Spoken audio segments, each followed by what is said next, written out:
more people. Oh shit, I hit the wrong button. We're about to go live in 30 seconds. Countdown has begun.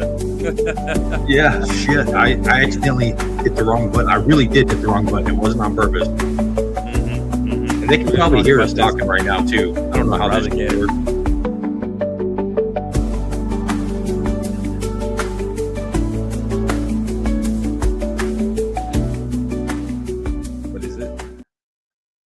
Welcome to Rock and Recovery. Your host is Jamie, and today's special guest is the man, the myth, the legend. Got to keep his numbers up.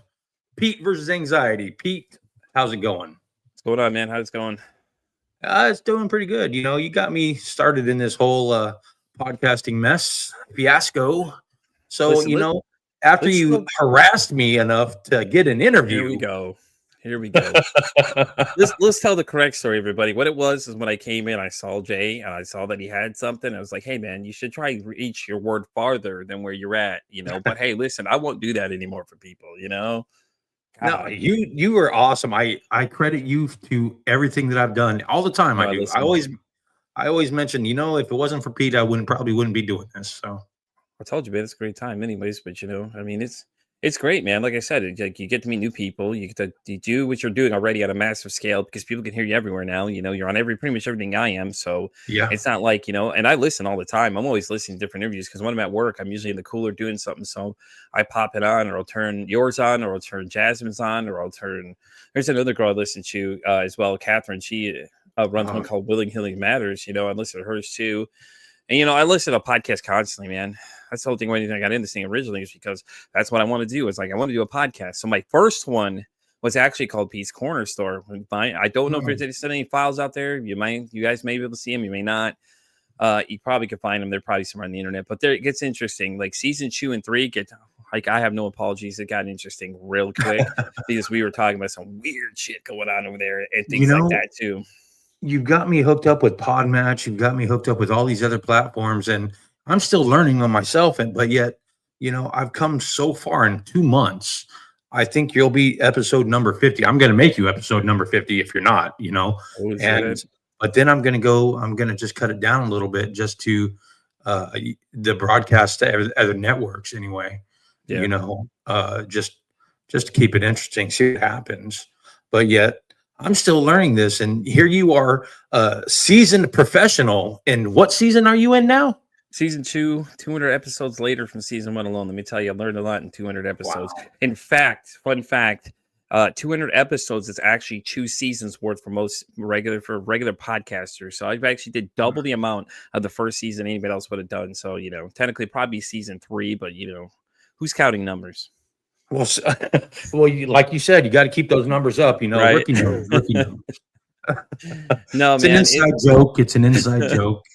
Right? Y'all don't understand. Listen, you're not a part of the group. You're not part of the group of us. But man, it's been great. Like I said, man, it's been interesting since day one. If I would have told you how far this would have gone from the day I hit click record the first time, like I already knew early on it was something interesting because like before I even started going live and doing like video ones, I interviewed a Columbine shooting survivor. Like this woman literally was in the library about 6 feet away from a guy, one of the shooters, and she's like looking at this guy eye to eye. And he's like, "Come on out." Then he, unfortunately, somebody right in front of us, like, yeah, I ain't coming out from that table. And like when you're listening or talk, you're fighting in front of your head. You're like, oh God, don't come out under the table, kind of thing, And it's really interesting though because like I met the second person I interviewed was a 2-time international best-selling Amazon author named Melissa Kim Corder.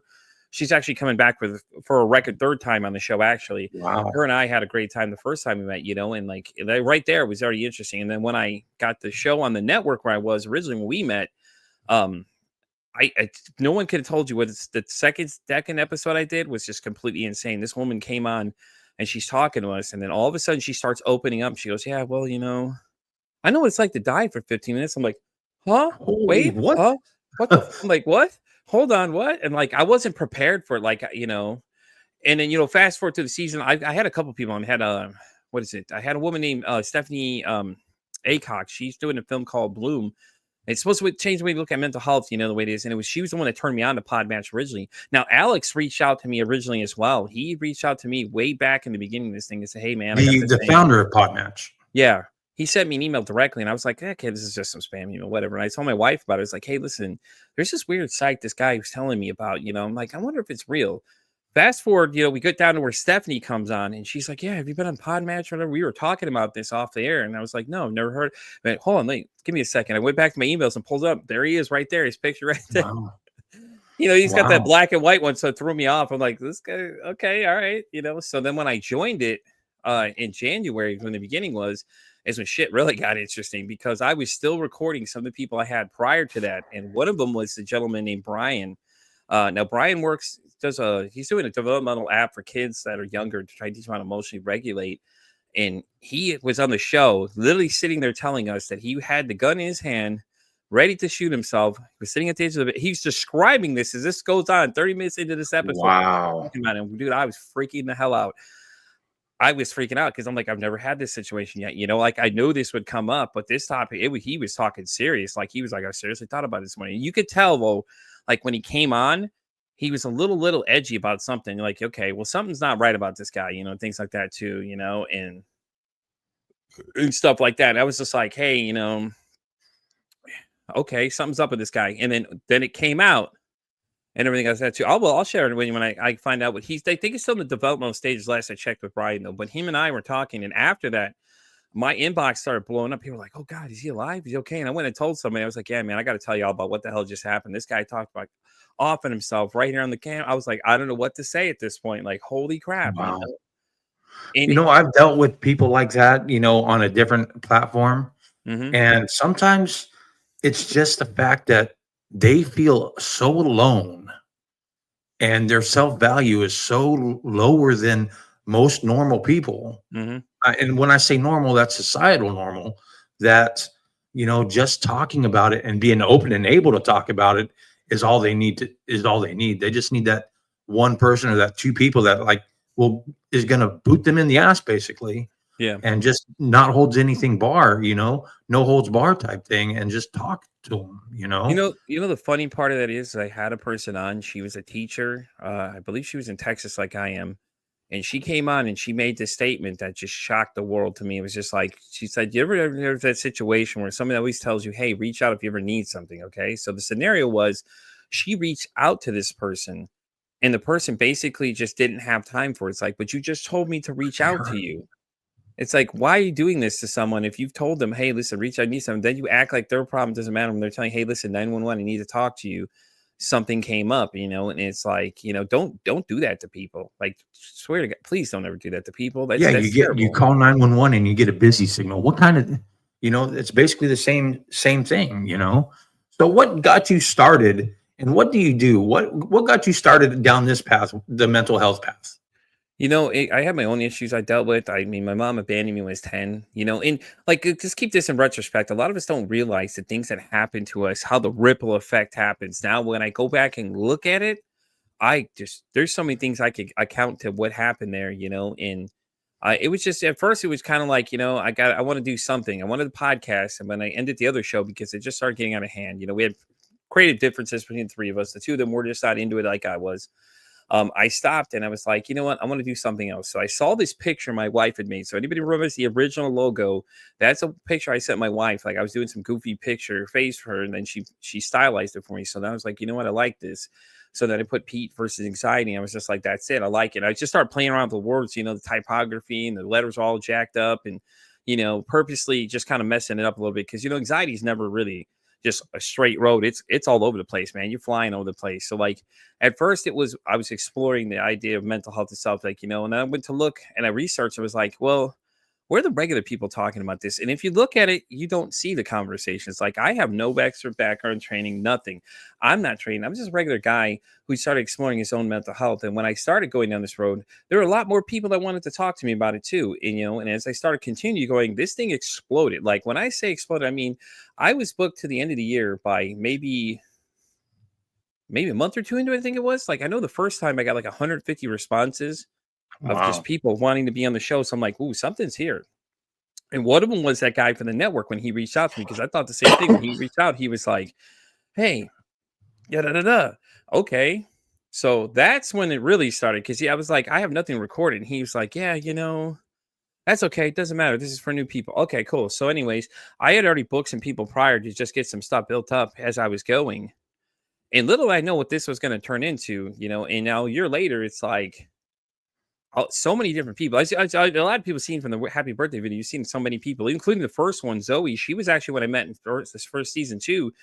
Right before season two, she was actually one of the new people I met. She was really cool too, and things like that as well. So it was just interesting to see like how many people wanted to talk about this. And it became easier to talk about my own issues because it's like, well, hey, cool.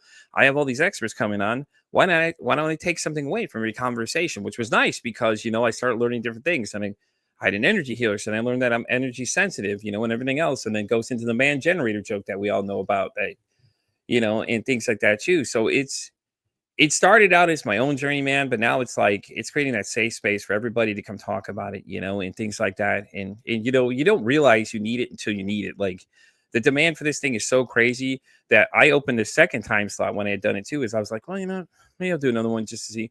Filled up to the end of the year again. I was like, okay, shit, okay, well here we go. Come November, I'm out to 2025 July, and I'm telling people, so like, you're like out to July. I'm like, you're telling me I have people lined up that want to be on this show for into July. And I was like, this is Yeah. insane. Like, okay, well, I guess people really want to talk about this subject. So let's go with it. And then, it just became more interesting as we go. And then, and then as they started telling more people about it, more people are like, well, damn, well, I want to come do it too.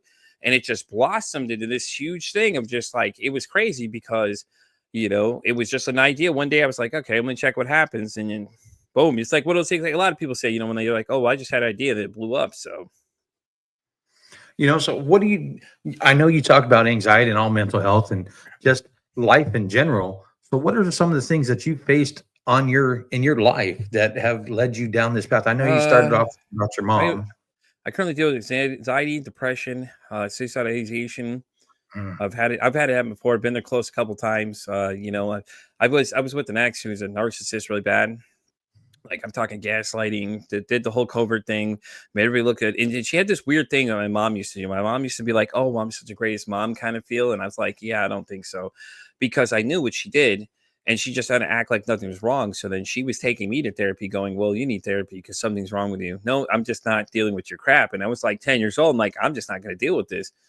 But the other side of it was, so I spent a lot of time by myself. So like I was by myself. Like I'm 12 years old by myself, basically policing myself. I don't have adults around because my dad's working, and whatever girlfriend of the month that was there at the time was the one that was just keeping an eye on me when she was home and not. It was just me by myself. So like I spent an awful lot of time by myself, and it kind of shows now a little bit because I'm kind of a homebody, but most people never even know that. It's like I don't like leaving my house 90% of the time just because it's just like I'm so used to being on my own. So it's like, okay, I don't really mind it.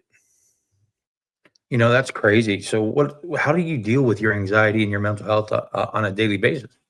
Uh, you know what? Some days it's better than others. It just depends. My anxiety is a constant battle, though. You got to take it like I focus on things that weren't there, and then I'll take and reinvent them, and I'll start inventing things. So then my brain starts going.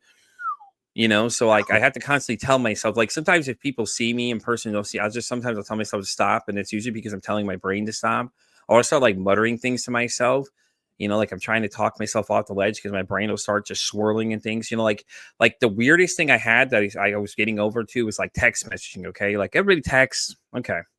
Well, you have to understand for me, it's not like that. When I text you, in my brain, I'm thinking this person needs to respond right away. Not, hey, I'm going to send you a message. And then when you get a chance to message me back, it's like I felt like it was a real conversation happening, like right in front of me, So, like, that's one of the things I had to deal with too. That was hard enough that like I had to kind of train myself to stop getting so upset because if somebody didn't answer, I'd start call the phone to hang up kind of thing. Like the goofy shit I would do just wouldn't make sense to anybody else. But, it was horrible though, man. And then, like, my depression, that's a battle every day, dude. There's days that I'm just fucking horribly depressed. No one even knows. As soon as I hit record, you have no idea what's going on around me. And most of the time, it's because I don't want to hear, "Oh, I'm so sorry. Oh, cheer up."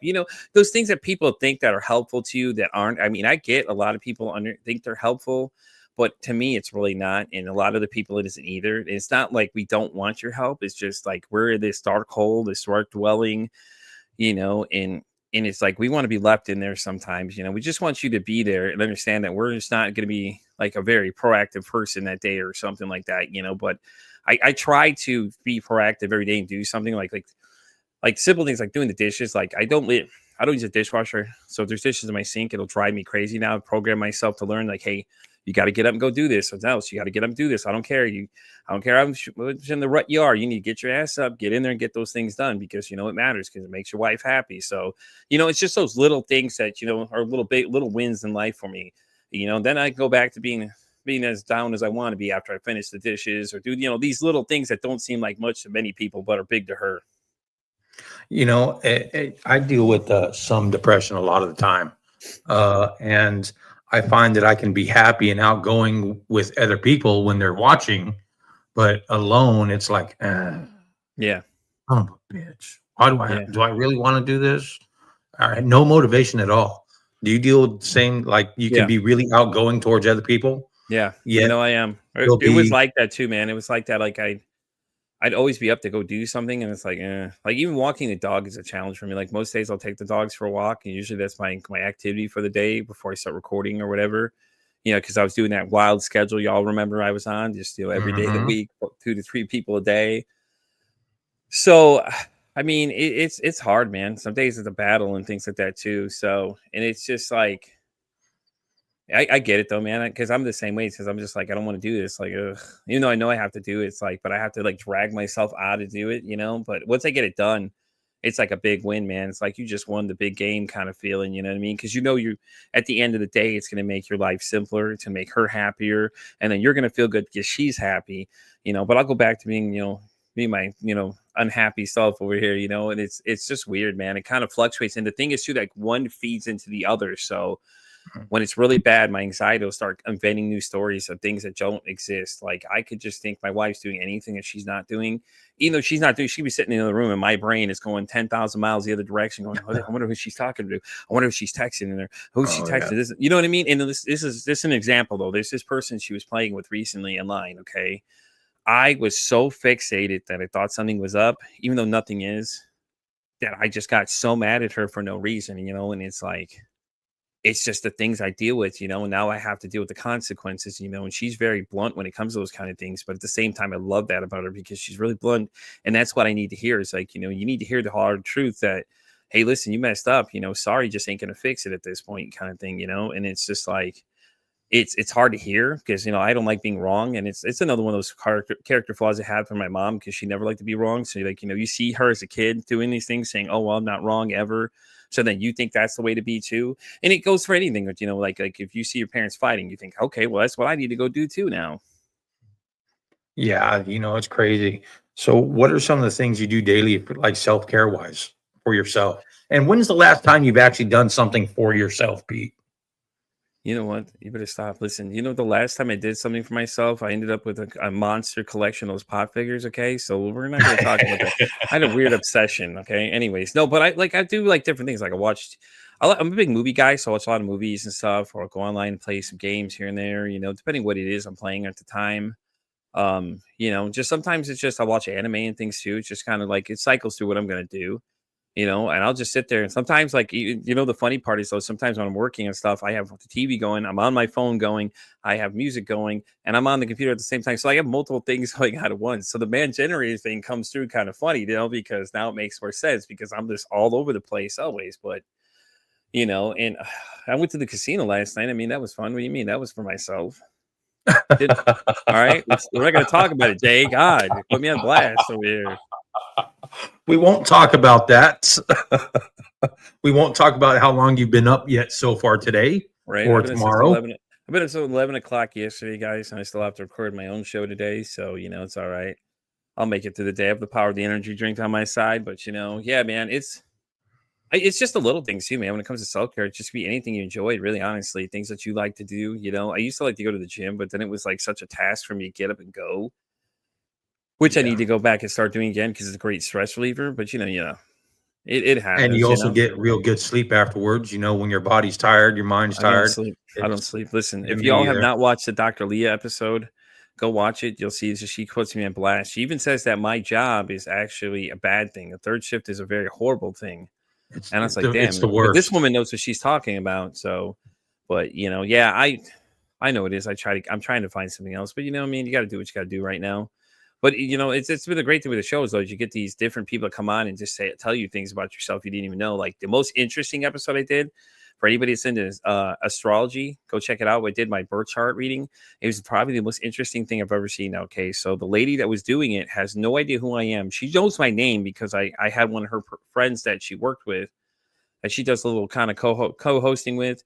And she was like, "Hey, listen, I'll do your birth chart." I was like, "You know what? That'll be interesting. Let's do this live and let's see what happens because I've never had one he's done before." So we went into the thing and we were looking at it, okay. And as she hits each house, because there's 12 houses in this whole thing, she starts hitting the different houses, and we start getting to interesting topics about like certain characteristics about me that just make sense now that you're hearing these things and all that kind of stuff too. And it gets real interesting though, because she gets to the 11th and 10th house, and that's where a lot of the activity of mine is at. Like it's spiritual, uh, public speaking, basically podcasting on the same area. And then there was something else in there, something about like people have this tendency to come tell me things that they've never told anybody before, which I always thought was weird until we did that. And then when I started noticing it happens a lot, that people are like, "Oh, hey, listen, I'm going to tell you something I never told anybody." Like when I did that summit a week or two ago, there was a couple people that did that to me. They're like, "Listen, let me tell you something that I've never told anybody before." I'm like, "Oh God, here we go. What is going to get said?" Because you don't know what people are going to tell you. You're not sure what they could be deep, dark secrets. They could be like the guy from,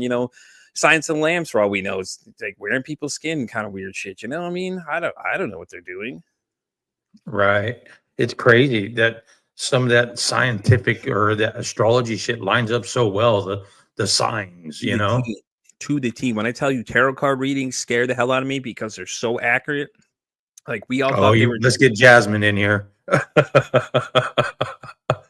know what? That's pretty good idea. I never even thought about having her do one for me too, because I had my oracle cards read live too with another woman, Leslie Turner. She came on and we were doing the reading of it live, and she was talking about it. And she started turning the interview on me. It was like, "Well, no, let's talk about you, not me anymore. I think I find you very interesting. Let's see what I can find." I'm like, "No, let's not talk about me." This? Well, it happened twice. So there was another woman I hosted. Wow. She runs a podcast called Humanity 2.0. She did a project called "Are You Happy?" She had like 4 million followers on this project she was working on. So she was doing this new one. So she did the same thing when we interviewed. She's like, "Well, we didn't talk about you." I'm like, "Yeah, the whole point is talk about you not being it kind of thing." You know what I mean? And it was always interesting because everybody kept asking about me. So like eventually I'll write this book I've been working on. Okay. And it's called, "Hey, how's your mental health?" I changed the title 3 times since then. Okay. First it was The Voice of Voiceless. Now then it was, "Man, this feels like high school again." Now it's, "Hey, how's your mental health?" I think we're going to stick with that one. I don't know yet. We'll keep working with the title. I kind of like The Voice of the Voiceless, or with the first title you had, Yeah. But I know. "Hey, how's your mental health?" fits better. I'm flipping between them all, man. When I eventually finally start writing this thing, maybe I'll have a better idea what it is. But like that's a great thing too, because I've had so many authors on, I can ask them different questions of things, like, "Hey, what do you think about this? What do you know what I mean?" You could ask them all these different kind of things. So that's the cool part about it too, and that's what I started doing, that school community thing too, because I was like, you know what? I'm just gonna start building my own community. Like I'm tired of the internet. I really am. Like lately, these last few conversations we've talked about the internet, Yeah. And like the one woman that came on, she was talking about how Maddie Andrews was the name. Sorry. Maddie came on and me and her had this conversation that has not been out yet, but you guys will hear the full thing.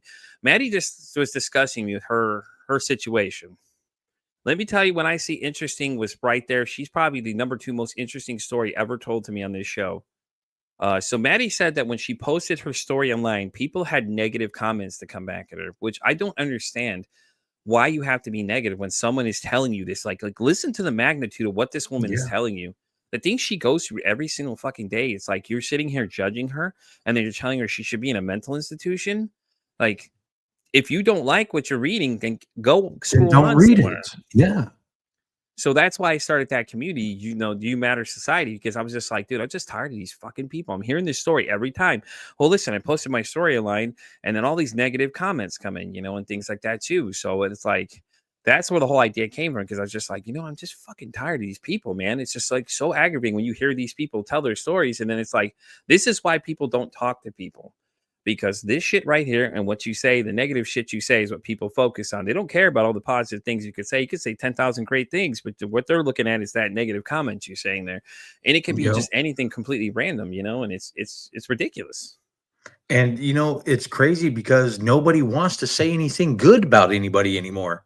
And if they have something bad to say, they want to say it to them. They can't just bite their tongue and just, not today. Yeah, Christine, you have a really good point there. She said some people just don't want to do anything but try to take over sound. Yes, exactly why I created that society. Anyways, it's called the You Matter Society. I will share the link. I'll get the link. Jay has the link too if you guys want it. But I'm trying to basically rebuild social media. The idea is that we're going to rebuild social media for people with mental health and advocates and all that kind of shit, because I'm just tired of that exact reason right there. What Christina just pointed out is that, Christine just pointed out, it was just like, I just can't stand it. Hi, Mom. How you doing? Yeah, Christine Kruger down there is my mom, and just so Dave's been holding me at my own will, Mom. He's holding me at hostage. He brought up your name, Mom. If you know Pete, and you guys are working behind the scenes, it's not fair, right? I feel ganged up on. But I mean, she's got all good points. So people just don't want to say anything nice. Yes. But that's all the reason the community I started was just that reason too, because I was just like, you know what?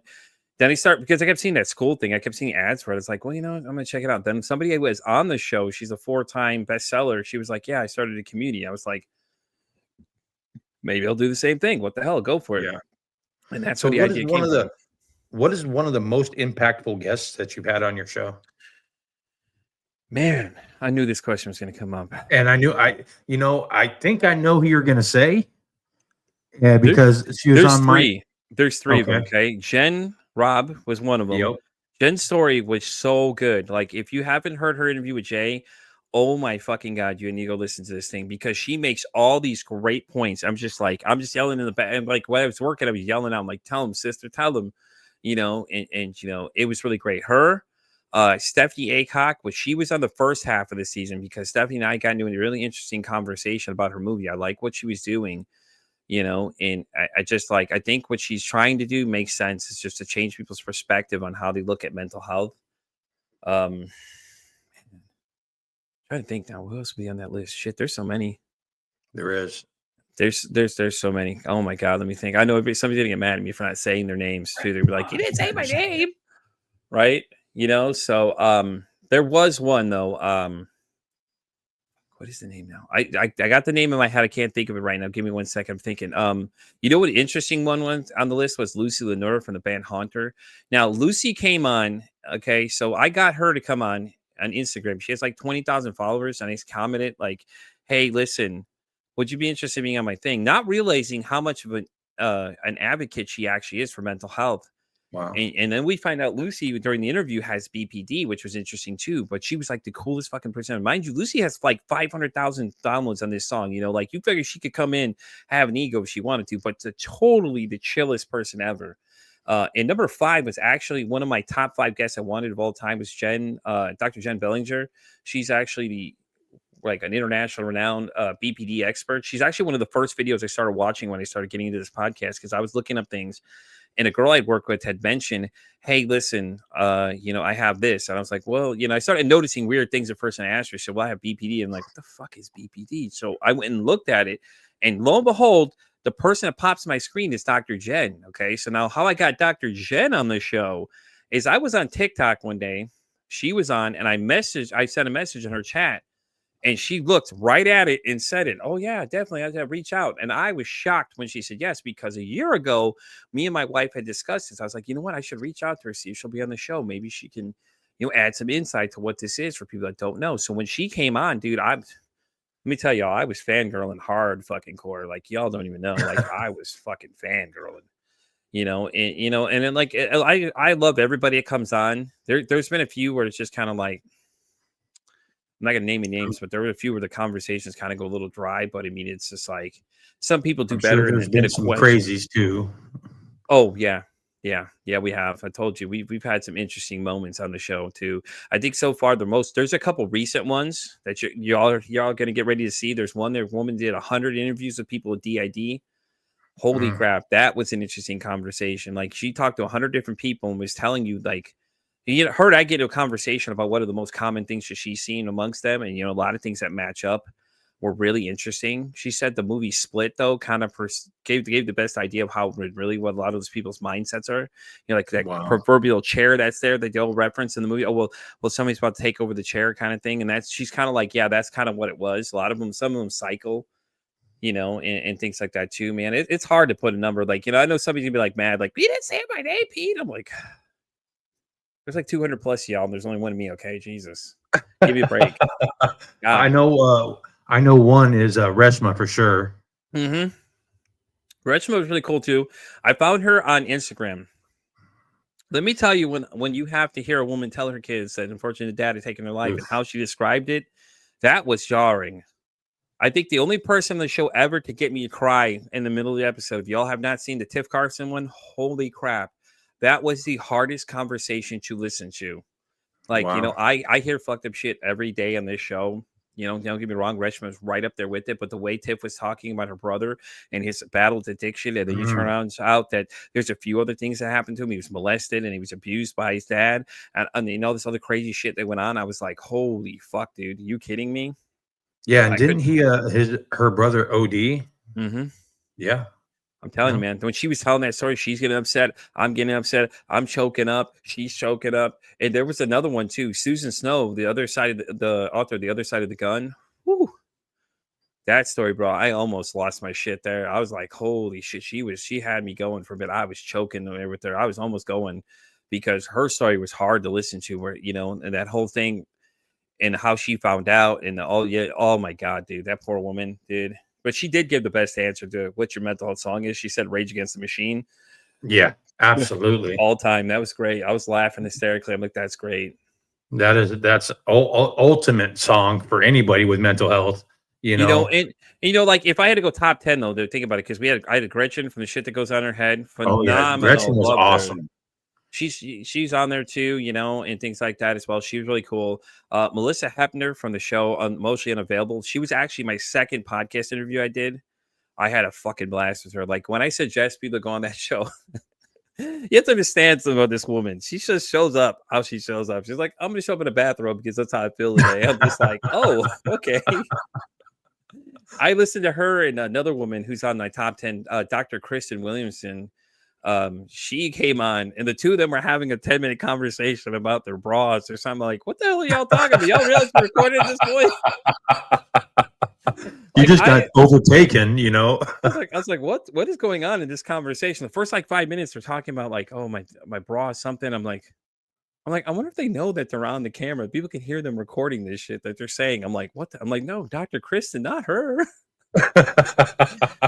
What I'm saying? It's just like, oh God. But it gets more interesting as you go, man. Like I said, every time you get some of these people, I think there's only one episode I haven't aired, and it's just because I feel like I just feel it's more of a session. It's more of a religious session. And don't get me wrong, I have nothing against religion. It's just I feel like it's not what the show's about. Right. I felt like it just went totally off subject, and I was just like, yeah, I felt so bad because we spent the time to record it, and then I was just like, I just honestly, and there's another one that's coming up. I don't think I can air either, honestly, because we just talk about some outrageous things that I just don't know how well it's going to be taken. Yeah, it gets bad. Yeah. I'm like, I don't know if I'm going to air it. I may edit it a little bit and see how I feel about it afterwards. But there is one that is just like, yeah, we get a little out of hand. Like, it's one of those, like, it's okay to have these kind of conversations, but not in this platform. It'd be one of those, secret episodes that will release for people to listen to. But it gets pretty bad. Like we talk about he has some really interesting questions, but we get totally off subject of what the whole show is about. And I kind of feel like, that's the hardest part when doing a podcast is you got to make that decision sometimes, like you meet these people. Actually, I'm sorry, there's 2 episodes. Okay. So the second episode, the third episode, technically, the one I couldn't air was the one where the woman just contradicted me the whole time. Like the way she did it, she just had a smug attitude the whole time. And, that's a great idea, by the way, Ellie. I like that one. But anyways, it was just like, she was just real, kind of rude. She's like, I'm smarter than you, so I'm going to treat you like the way she would do it. She puts you down, and if you weren't really paying attention, you wouldn't know that's what she was doing. But I was just like, I didn't like the way she was talking to me, and they kept correcting me and was so rude about it. So I was trying to be polite about it. But at the end of the day, I just decided not to air it because I was like, you know what? I'm not going to sit here and get talked down to in the way she did. Cause I'm like listening to it going, I don't know if I like this. I really don't like how she's Right. talking to me. And, you know, Too and argumentative and confrontational. no, it's more like I said, it's the way she just like she correct you when you made a mistake or something. The way she did it was like there's better ways to go. Like you're just being very ignorant of the way you're doing it. Yeah, degrading. There you go. It's the word I'm thinking of. It's degrading. She's very degrading in some ways, but the way she did it like she tried to use bigger words to make it seem like that's not what she was doing, but it was. And I was just like, yeah, I don't think so. Yeah. Have you ever met somebody that or had somebody on your show that you so disliked that you're like, I don't know if I want to even have this person on my show after they start talking, other than the one lady you were just talking about? There is one person I know because I know the secret conversations that go on. So this guy, he wanted to argue with people. He's actually on Instagram as well. If I see him on there again, I'll have to send you his page. But he was supposed to be on the show, and I decided not to do it because, like, he was talking to Melissa. He was like telling her basically, "Oh, we should argue about some things." And I'm like, "What?" I'm like, "What the hell kind of logic is that? You want to go on somebody's show and argue with them your different points of why you feel you're wrong versus her being wrong or she's wrong and you're right?" It's like it makes no sense. Like you're just automatically argumentative, and it's like it's one of those situations where, like, if you go to a restaurant, you think everybody's talking about you. Let me tell you, we are talking about you because we know if you don't tip, like you're that person that doesn't tip. Right. You know what I mean? Like everybody knows who you are. And if you regularly come into somewhere, it's just like with this guy, it was like, we all knew about it. So we're like, And then the one with the guy with the comments where he said the rookie number thing, and he said the numbers thing, where the whole rookie number joke came in from You Mean Whiskey and Jasmine are talking about. But it's like, let me tell y'all something right now. If you want to be on my show, let me tell you the following phrase you don't tell me. Hey, listen, I like what you're doing. I have X amount of followers on YouTube. Okay, that's cool. Great. Congratulations. I really don't care. That's great and all. But then you come back with, well, your numbers are kind of low. And I'm like, excuse me? What? What numbers are we talking about? Like, like I'm everywhere. So like, you got to understand, like, what numbers are we talking about? Like, I'm more audio than YouTube. Like YouTube just wasn't my thing. Like I'll post on YouTube because somebody's watching it there. I post on Rumble. Somebody's watching it there too, just because to see what happens, you never know what's going to take and go, and I'm just like, so I go look at the page. Okay. And my buddy Josh from the Let's Get Chatting podcast and I were discussing this. He was like, hey, you go look at the numbers and see what it is. Just because you have 25,000 people, how many people are actually interacting with what you're doing? And if you look at this person's numbers, it was 100 views, 200 views, 800 views on some videos, and that's it. It's like for 25,000 people, you're only getting 100 views. So that leads me to believe either you bought these viewers, which probably most likely happened from these 20,000 people that go in my inbox. Well, hey, listen, I can get you 1,000 followers right now. You want to pay me $20? I'm like, no, I don't think so. I'm good. Yeah, it's crazy and just the way he pitched your show, he pitched himself to your show was insane. I remember that. It's like, yep, rookie numbers. Yep. Yes, we're all referring to, in case y'all don't remember, the Wolf of Wall Street, where he's sitting there with Matthew McConaughey. He's talking to him. He goes, how many times you jerk off? He's like, huh? And he threw him off when he said it to him too, because I said the same thing. I was like, what did he just fucking say to him? How many times you stroke it? What?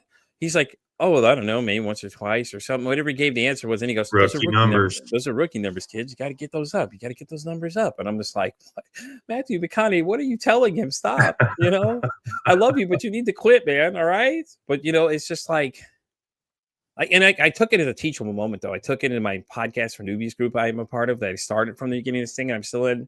And I posted, and I said, I let GPT take over the wording for it, but it was just like use this as a moment to understand that this is your show at the end of the day. Don't let somebody else insult you and then think you're going to invite them to come on the show. Right. Like, I understand people make mistakes and say things, but when you say that, like, I don't know what you think is happening in your head that you think that's okay to do. It is never okay to ask somebody how many viewers you have, how many downloads you get. Like, unless you're a sponsor, that's a different conversation to have. But that's just like, you insult me and then you think I want to invite you to come be my guest, huh?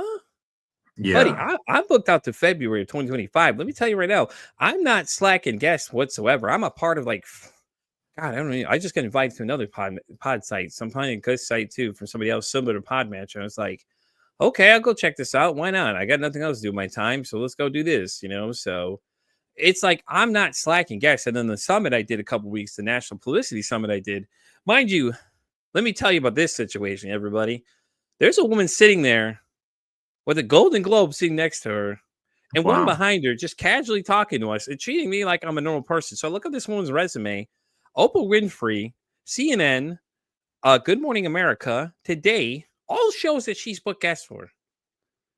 I'm Wow. just like, holy fuck, dude! Like these people on this panel are more experienced than I am and bring a lot more to the table than I do. But I was honored to be there. It was great.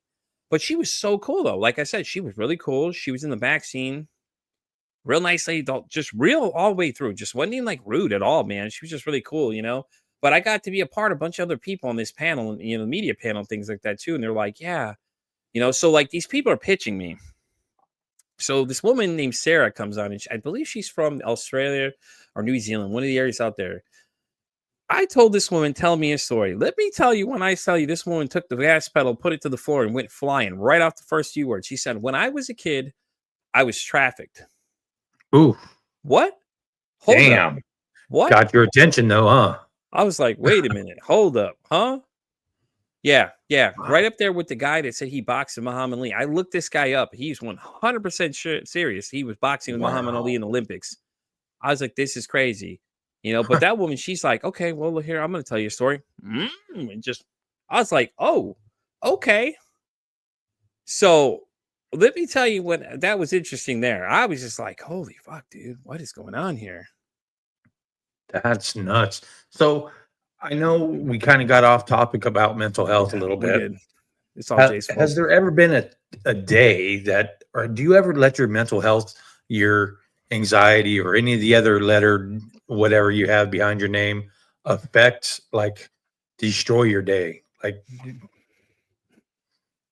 Some days yes, some days no. And it's hard sometimes, man. And sometimes the anxiety wins. And it could just be just some things, just whatever it is, like I just like some days I don't want to deal with people in general. And it's just like then it comes like, because I'm, like I'm to the point now like where I'm kind of experiencing burnout with work and things like that too. And I usually take a week off every year because I'm just burnt out because I deal with people every day. And maybe it's just the energy, maybe it's the empath in me that's the reason why, I'm sensitive to energy. Maybe that's what it is. It's just I deal with these people on a cycling basis. But there are some days where I'm just not a pleasant person to be around. But when I record the show, you never even have a single clue. But it's just well, how do like, you get over that? How do you get through the day if it's so almost debilitating? I have a good friend of mine I've known for a while. He actually was there through the rough times when me and my ex split up. And, he's the one that, he deals a lot of it. I have a support system, people I can call. So I'll call and tell him, hey, man, I got to tell you some shit. I just need you to listen. And I just need you to understand what I'm going to tell you is pretty fucked up. I said, don't panic, because I told him recently I had suicidal ideation because my brain just went to overdrive, and it was the perfect out. It's like that perfect opportunity. Nobody's going to be home, like I'm planning this out in my head and things like that. So I was talking to him and he's like, yeah, you better knock this shit off because I'm going to come over there and I'm going to tape you to the fucking chair and you're not going to get up. And just between the two of us, I was laughing. I was just like, I'm just telling you, man, I just got to tell you, it happens, and it's just like, it's hard sometimes. Like, I think it goes to the point that, no matter what you see, a lot of people deal with things. Like for me, it's just like, there's days I'll just won't do anything. I'll just sit there and watch TV all day. And I'm okay with that. Like that's my go-to, and things like that too. And that's just how I get through the day some days, and I'm just real quiet. I don't say anything, but when a lot of people see me though, I'm real loud. Like, so if I'm really quiet, usually it is. But a lot of people, I think, started learning how to read my body language. Like, hey, what's up? Are you okay? Da, da, da, da. Start asking me 20 questions, and then it always leaves you that opportunity to say no. But these people know. So like, no, something's up. So what's wrong? Like I could call and talk to him and he'll know what's up instantly. I'm like, yo, what's wrong? He's like, you don't sound like yourself, dude. You sound like something's wrong. And he'll tell me that too. And I'll text him, hey, I need to talk, man. Are you free? And he knows, like, it could be 2:00 in the morning. He knows. Right on that phone instantly. Boom. What's up? What do you need? So What's crazy is we have our group chat, and one of the things that I look for is a million messages. No, normally from Pete, because loves he's it. the most He talkative one loves in it. our group, I think. He loves it.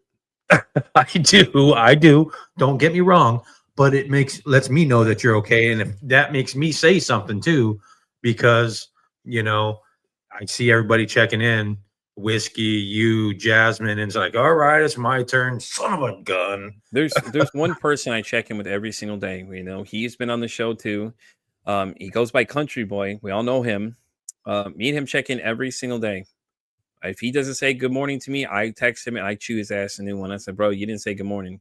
And Sean has been on the show before, talked about his struggles before. Sean goes through a lot, man. Like when you talk about like some fucking crazy things, like Sean's life was just nuts for a while. Like it's getting better for him, and me and him when we met originally, he had seen his story inspired somebody else to come on and share their story, and he was all excited about that too, which he should be excited because that's great. Absolutely. So me and him exchange messages every morning on Snapchat. Well, good morning. Doesn't matter what time it is. Good morning, because I'm usually up anyways half the time. So and things like that too. So he knows if he doesn't respond, doesn't send me a good morning message, I'm going to be upset with him. So I message him and he'd be like, well, you didn't message me back. Fuck. All right, man. I got a message. My bad. But it's like me and another guy named Ken. That's what we used to do too. We should check in with each other all the time. We text each other every morning. Hey, what's up? Da da da da. And things like that too. And it's just like I mean, I'll message everybody and tell people. I just won't tell people what I deal with sometimes. Like I've told you some things in private, but it's different. What I mean, I Absolutely. trust you enough to tell you, but it's like it's hard for sometimes, man. Like I got so much going on sometimes. Sometimes people need to text me. Like. And they're like, well, I haven't heard from you in a couple days. Like my mom had that biggest fear for a while too. When I was younger, I never really called her. She's like, so what are you doing? I'm like, I'm working. What do you mean? Well, we haven't heard from you. Okay. Well, because I'm busy. Like I don't mind to talk to people. Like I don't want to deal with people some days. I just like, I deal with people all night. I want to come home and deal with people again, and things like that too, but it's it's a struggle sometimes, but it is what it is. It's hard some days. Does it ever affect your kids and your wife? My kids don't live with me. So I'm going to tell you all something right now that I've never told anybody, and this is going to be in the book, the whole story. But my kids don't talk to me, and rightfully so. I don't blame them. Okay, so when I say this, I was a terrible person to be around. When I had time to self-reflect and look at the things these poor kids have been through, I'm surprised they even acknowledge me as a person, honestly, because I was a horrible person to them. They didn't deserve it. I should have done something sooner. I didn't, and this is the things I deal with every day. They don't talk to me. They don't live in the same state I do anymore. They went back to home with their mom to live with them. But my brother gets to see him, so I'm happy about that much. Like at least somebody's seeing him. And he said that eventually we'll try and rebuild that bridge. I have an adopted daughter. Okay, Okay. so And I don't mention this to anybody. So this is a freebie to everybody here that it's going to be the book. But yes, I have an adopted daughter. She's about 18 now, I believe she is. If I'm right, I'm maybe lost track. I know it's horrible. Her birthday's right after Valentine's Day, the day after Valentine's Day, because she was born right after that. But yeah, she knows I'm alive because her stepdad, he was adopted too. So he told her about me. I've met her one time when she was 5. Like I knew her when she's a baby. She used to come spend time with me all the time, things like that. And then her mom and I didn't get along too well. And I was still, again, horrible person. Like I was terrible to this person. To how long this woman stayed with me, I have no idea, because I was just a horrible person. So I feel like, maybe that's the reason why I do this podcast, to make up for the fact that I was such a horrible person to them, that I could probably make somebody else's day by trying to give them the space that I needed, or, give them, things like that too. And I self-reflect a lot of times on these things. And it's hard though, man. It's like, I just, it's hard. Some days it's just hard. It's hard because I miss them, and like growing up without you. But at the same time, it's like, I did this to them. I should have been an adult and taken care of this better and set the example for them. I should have taken care of myself when I knew there was a problem, but I chose not to because I thought nothing was wrong. And this goes to say to anybody out there, if you think something's the matter, go get help. Don't wait. Don't sit there and say you don't have a problem. If people are constantly telling you there's an issue of something, and you don't, self-reflect a little bit and see what they're talking about. Maybe you'll notice the things they're talking about. Do you get irritated really easily? Do you do these things? All these things people point out to you, and maybe just warning signs like, hey, listen, you need to do something about this, because if not, you're going to end up in my situation where they don't want anything to do with you, and God knows if they'll ever want anything else to do with me. at this point, and now I have my stepdaughter who I treat like my own, and that caused a whole nother set of issues because it's like, oh, well, now you have a new family. I'm like, you are the family. What are y'all talking about? That is your sister. Right. It doesn't matter if we're not blood related or anything, because I've always had not blood related sisters and stuff too. My Right. whole life, I treat everybody the same way and things like that too, and things like that. So, Well, seeing how you were so open and talking about that makes me want to tell you that I have 4 kids that I haven't seen since 2014. And same reason, because I put them through hell. I was a bad person. I was in and out of prison all the time. yeah. Their mom did the right thing, Yeah, no, I agree. I think that's the best statement you made right there. Their mom did the right thing, even though their mom is a Absolutely. She's a great massive, mother. She's a even 100% great mother. even though their mom is a huge narcissist. I feel like she is really good to them. Like she takes care of them, makes sure they have everything they need, all this other stuff. She's always never been anything less than that. When she wasn't with them, she went through her own struggles. Yeah. Understand, bygones with bygones, whatever. We didn't work out. So like if I had the chance and had the conversation with them, I wouldn't even mention it. If they asked me, I would just say, didn't work out between us. That's it. It's not your issue to worry about. It's between you and your mom. Our feelings towards each other were just we were two young kids, man. Two young kids thinking we know how the world works. We didn't know shit. Right. And I was just a dickhead drug addict that really didn't care about anybody but myself and my addiction at the time. Yeah. And I really didn't even care about myself, yet I tried when I was with my kids, Yeah. it gave me more of a reason. And I'll tell you how bad it is. It got so bad that my mom helped their mom, my kids' mom, get custody. And did I hold that against my mom for a long time? No. Absolutely. But did they do the right thing? Absolutely. I agree. No, I They agree. 100% did the right thing. I think you're 100% right on that too, man. I think she did the right thing, And if she ever hears this, ever, Katie, you did the right thing getting those kids away from me. I was a terrible fucking person to them. I didn't know anything. I was raising 3 girls on my own. It was fucking hard. Like try raising 3 girls on yourself, being a guy. Like you don't understand the other side of the coin until you're there. Then you have these young ladies becoming young women, and it's like then I had to learn about that stuff really fast, And it's like how awkward I made the conversations, and they didn't have to be because it was just normal things, Like obviously my oldest was like, "Oh, Dad, I don't want to talk to you about this," but it's like I understand these things, and stuff like that too, Luckily, I had my parents to help with some of that stuff, and it was nice, and at the same time, it was kind of like it felt a little controlling at times too. But Right. I mean, they had the best intentions. At the end of the day, it was just like I didn't know what they was doing. Hell, my dad told me for the first time ever he loved me like too long ago, and I still think that trips me out because he was never like that as a kid. I was like, okay, like I didn't know what to do with that information. I was like, who the fuck is this guy? Like he found Right. religion, man. But he found religion in a good way. You know what I'm saying? Like those people that find religion and realize, like he told somebody his demons apparently scared the guy so bad. The guy was like, "Yeah, I don't want to be your person anymore. I'm good." And I know some of his fucked up shit. Like Jay, when I tell you, my dad told me some weird stories. Okay, so the weirdest story he's ever told me, he's like, "Hey, don't you remember when we were kids when they tried to blow up our house? The fuck are you talking about, dude? The fuck are you? What? Yeah, they got the wrong address. They put a house up next door or something." I was like, "Huh? Wow. What? Yeah, you don't remember I told you he scared the hell out of somebody, my wife's friend, who's like hardcore. He was a hardcore kind of criminal guy. He's laying on the couch in the same room we are. Doesn't realize the guy's laying there. He just goes in his own little world. He starts talking to me. He scared the fuck out of that guy on the couch. He's like, I'm not turning around to say hello to this guy. I'm scared. I was like, oh no, that bad? He goes, dude, I don't know what the fuck he's into, but then he started talking about something else. Got into some subject about fire and something weird. And I was like, Oh, what? jeez. He's like, oh, this is for another time. What do you mean, dude? Just told someone's got blew up as a kid. What do you fucking mean? What are you talking about? We for another time, dude, huh? I was like, So, what?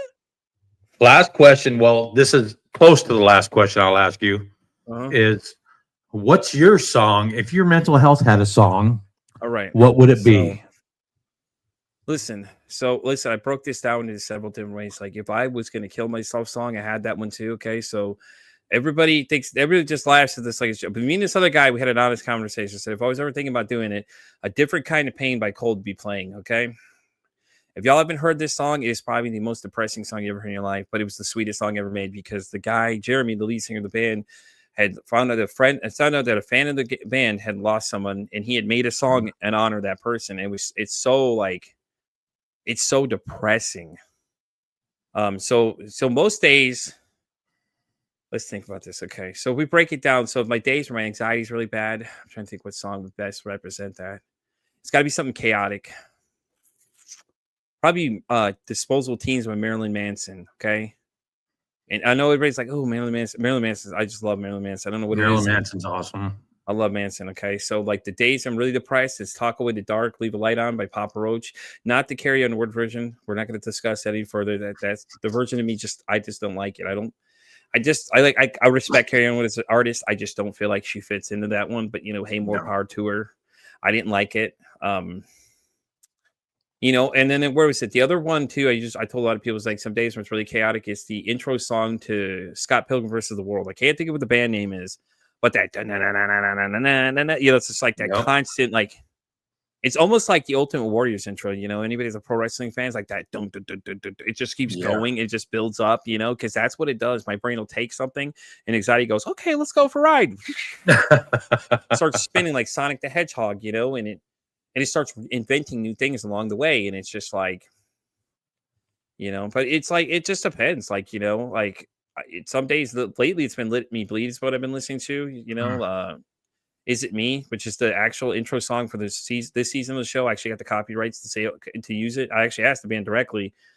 Eddie Bleed said, yeah, he said I could use it. I was like, hell yeah. So season 3's artist Note has already been on.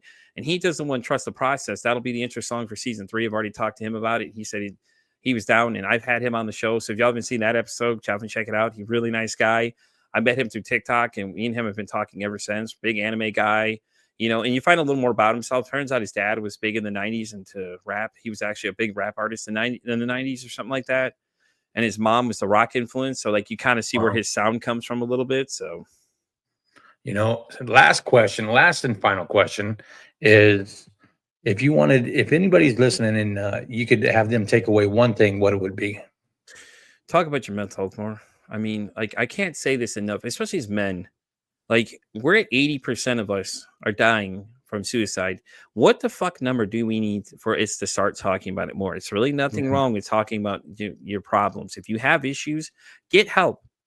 There's ways to go. 988 or whatever one the Canada one is. Jay knows, because I don't know. I think it's 111 in the UK and 988 in the United States and Canada. So you know what I'm saying, though. But it's like talk more about your mental health, guys. Like it's obviously something that people are talking about. Fuck, I'm not booked to February right now with people lined up to come on the show just because they just want to come talk to me and have a conversation. Like, you guys can call me on the phone and do that kind of shit.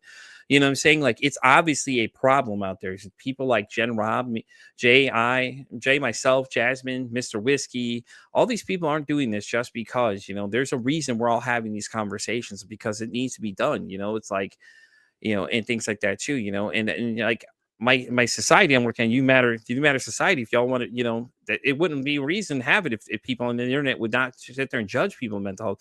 Like, just because people are crazy, doesn't mean that they're crazy. You know what I mean? Like, people tell everything crazy. Like, everybody says everything's crazy. Should I say it like that? Just because people have mental health issues doesn't make you crazy. We all deal with something.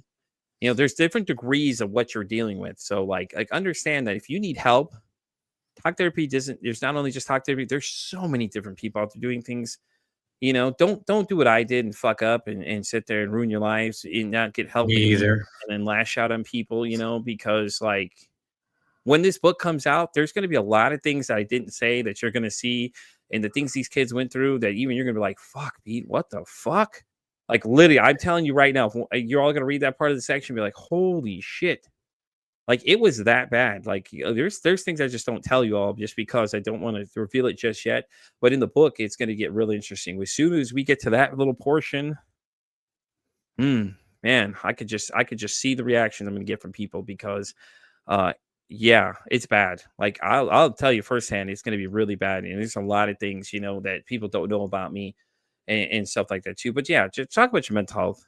Like, it's not hard, guys. Go have a conversation. Somebody don't want to listen, reach out to me, reach out to Jay, reach out to Jasmine, reach out to anybody. Like, there's tons of people, man. Get a good support system going, and people that actually listen to you. Like, I'll listen to you. You can hit me up any time of the day and say, hey, Pete, I need to talk. I'll say, fire away. Tell me what you got. You know what I mean? Jay's doing the same thing. He ain't doing nothing half the time anyways. It's all right. Anyways, I love you, Pete. I love oh, you, and you do matter. You matter to so many people. man, You are worth it. after that video, I didn't realize how many people I influenced, even including Zoe, which was the leader people I met. It Mm, was just so great when I saw everybody's videos come in and everything else that popped in. I was just like, wow, holy shit. I was like, I didn't realize how many people you yeah. connect with on a deep level. And then there's a bunch of other ones too that came in too as well. So there's other ones as well. So I don't know what you're doing, but you're glitching right now. And on that, keep rocking your recovery because Pete's having technical issues. We out of here. Keep rocking your recovery. And remember, y'all matter too. And we're gone. Jesus almighty, bro. My camera fucking up probably.